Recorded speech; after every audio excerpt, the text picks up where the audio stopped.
ایک بندہ سمندر میں روٹی ڈبو ڈبو کر کھا رہا تھا۔ پاس سے گزرتے ایک شخص نے کہا، اوئے یہ کیا کر رہے ہو؟ کہتا، مچھلی تو نصیب میں نہیں، چلو شوربہ ہی صحیح۔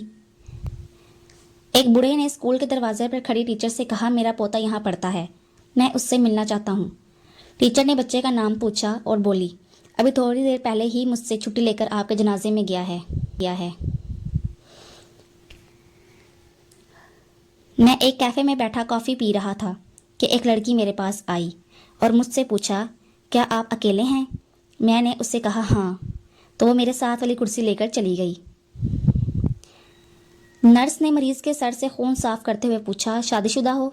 مریض، قسم لے لو باجی، موٹر سائیکل سے گرا ہوں۔ ڈاکٹر مریض کی آنکھ چیک کرتے ہوئے بولا، لگتا ہے تم جانو مانو والے ہو۔ مریض، فخر سے، ہاں مگر آپ کو کیسے پتا؟ ڈاکٹر، تمہاری آنکھوں میں ذرا بھی شرم و حیا نہیں ہے۔ لڑکی، ماما میں ڈپریشن میں جا رہی ہوں۔ ماما، جدھر بھی جانا برتن دھو کر جانا اور جلدی آ جانا، سحری کے بھی برتن دھونے ہیں پھر۔ لڑکیوں کو سحری اور افطاری بنا کر سارے خاندان کو کھلانے سے جو ثواب ملتا ہے وہ برتن دھونے کے وقت بربر کرنے سے ضائع ہو جاتا ہے، اس لیے دھیان رکھنا۔ رمضان میں وہ لڑکیاں بھی تسبیح والی ڈی پی لگا لیتی ہیں جن سے سارا سال شیطان خود مشورے لیتا ہے۔ لڑکی چکن لینے گئی، دکان والا زندہ مرغے کو چھری پھیرنے لگا۔ لڑکی، بھائی نہ کرے مر جائے گا۔ استاد ہر روز شاگرد سے کہتا تھا، تمہاری عمر میں قائد اعظم نے میٹرک کر لیا تھا۔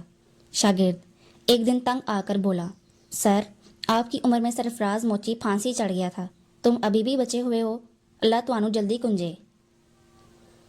زمین اور چاند کا آپس میں رشتہ۔ استاد بتاؤ زمین اور چاند کا آپس میں کیا رشتہ ہے؟ شاگرد بہن بھائی کا۔ استاد وہ کیسے؟ شاگرد کیونکہ لوگ چاند کو ماموں اور زمین کو ماں کہتے ہیں۔ استاد سورج تے پھر تیرا پیو ہو سی۔